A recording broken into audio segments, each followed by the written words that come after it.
Yo, yo, yo. What's good?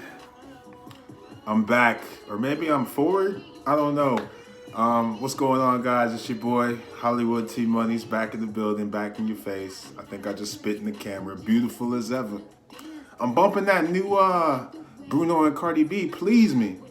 The word on the street is they might get boycotted because they use an R. Kelly sample. Now listen, what a man wants to do that's completely against the law and that I don't agree with is his business, and when he gets caught, he will get his just due. Here's the thing though.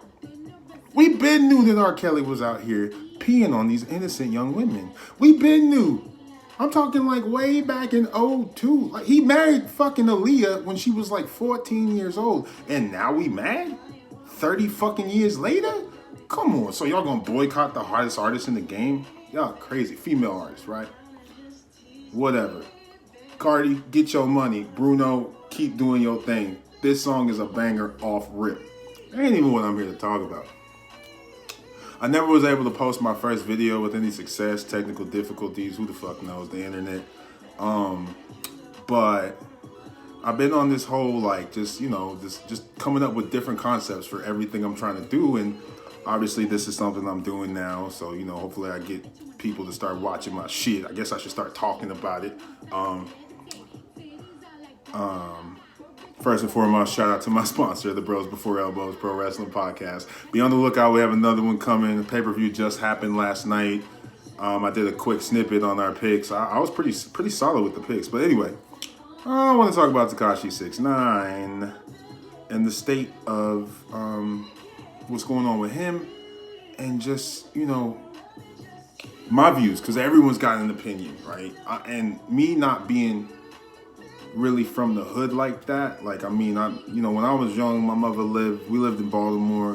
I went to the all-black school first and then the all-white school. So I lived right there on the county line, and then, people I went to school with, was, all of us was basically poor. So I guess we was kind of hood, right? So I've seen a lot in Baltimore. I've seen a whole lot of shit in Baltimore.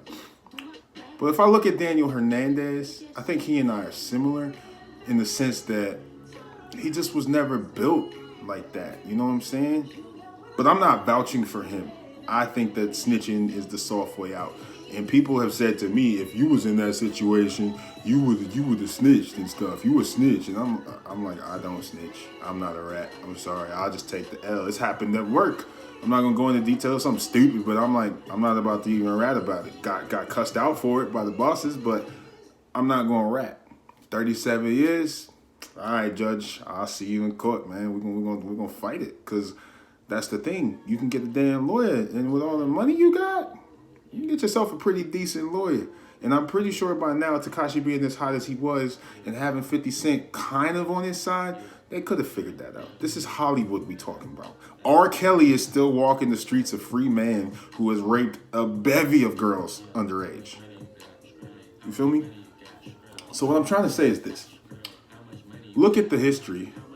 Look at the track record. Guy comes out and just starts going crazy, right? Becomes like the most popular troll in the game. And it's like, damn, like this nigga loud. He talk a lot. And this guy's like Trippie Redd. Obviously, academics keep you posted. Trippie kind of a troll. Him and Trippie beef, then him and Chief Keef beef. And he just started shit with everyone. The thing is, when you starting shit with everyone, you creating all these enemies, but he has so much backing by Treyway. You could tell. Because you don't do that when you're not built like that if you ain't got the backing like that. I remember being in college when I was doing my music thing, and my music coming back too, so y'all better look out for these bars, because they about to really start hitting your ears and be fire, just like they was back then. I'm just older, so they more seasoned.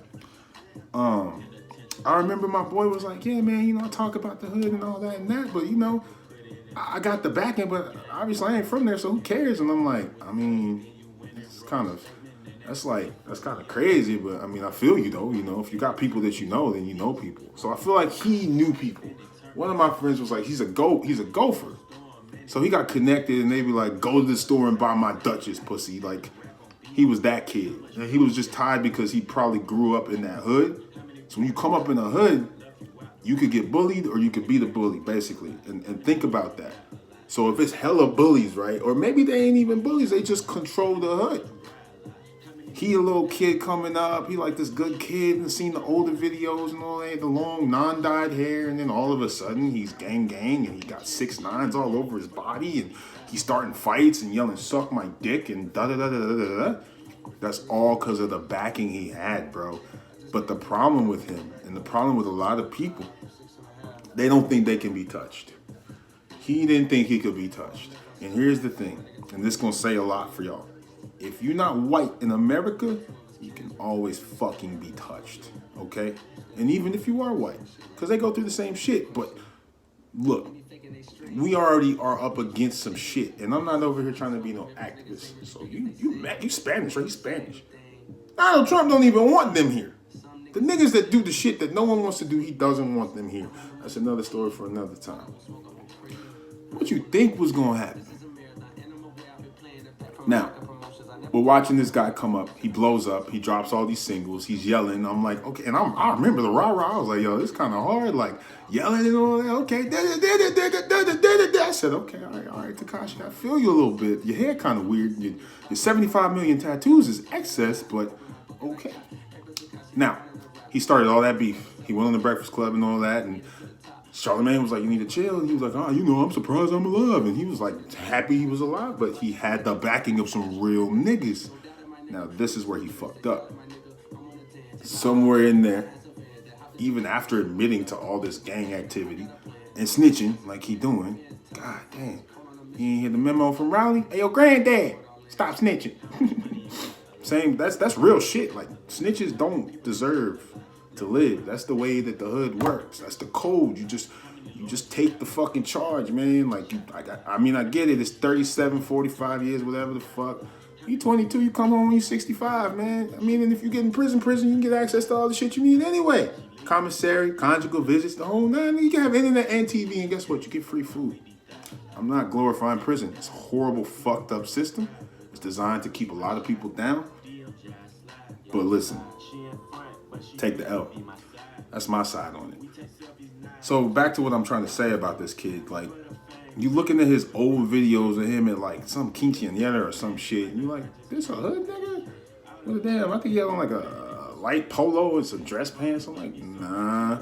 But I was like, all right. And then it was like, oh, he was Crip, now he Blood. And then when you get the documentaries, they saying that he joined the Bloods in 2017. So it's like, you ain't even been down with them that long. It's only 2019. And all of 2017 through 2018, you was buzzing till you got arrested. You could just tell that when it came down to it, he would rap. People predicted it. You know, and surprisingly enough, he ain't dead yet. Because I feel like now more and more stuff is coming out, right? So they're like, oh yeah, this is happening. Now he's basically, and they predicted that. They was like, he's going to start telling everything. He basically told so much shit that he's all them charges he's facing are being dropped, and he's doing no prison time. So what happens when you come home? Because, yeah, all the leaders is locked up, but if they got any loyal ties out here in these streets, you touched. And you burned all these bridges. You out here going that Trippy. You going that Chief Keef, who from fucking Chicago, the murder capital of the country. You think these niggas won't touch you for nothing? What Drake say? My nigga probably do it for a Louis belt. Them niggas that do it for nothing. Not even a food stamp. Nothing. Tekashi fucked up, man. Like, I'm going all over the place, but it's like you could have seen it coming because he just was too loud. Like, you too loud and you doing shit that's illegal on fucking camera and you think they not watching you? They been watching you. They got an informant. They was trying to obviously get to the big game, but you affiliated with them. You know, a lot of other rappers, like, I was talking about this when I was talking about Nick Cannon on my last podcast. Like, he was saying how a lot of guys will align with these rappers for, you know, or rappers will align with these different gangs, and it's for different reasons, like giving back to the community. Daniel Hernandez aligns with this gang because he needs somebody to watch his back so he can be that troll. Like, this was like almost like he was planted to do what he was doing, so you could see it coming. And the problem with that is if you're not built like that and you get caught up, you're going to tell. Like, no one should be surprised that he told. Little ass niggas probably coming at him in prison. And he in Gen Pop. He ain't in no special, nah. He Gen Pop. You know what happens to snitches in Gen Pop? He probably moved now, but you know what happens to niggas like that? They get fucked. Facts. Or killed. Pick one. So, and that's vulgar, but that's the fucking truth of prison, man. You can watch enough TV and see the shit is all over the documentaries. Niggas get dealt with. Now you a snitch. So you coming home if nobody touches you before that. When you get out, niggas gonna be looking to touch you. But nobody's gonna probably do nothing because it's too hot. He probably got the feds literally watching his back for the rest of his life, wherever he disappears to. You feel me?